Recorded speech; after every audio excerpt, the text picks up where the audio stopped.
Wi-Fi is available across the whole University of Huddersfield campus. The main Wi-Fi network is called EduRoam.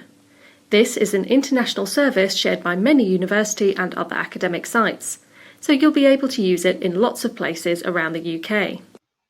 To log into EduRoam, use your username followed by @hud.ac.uk and your normal university password.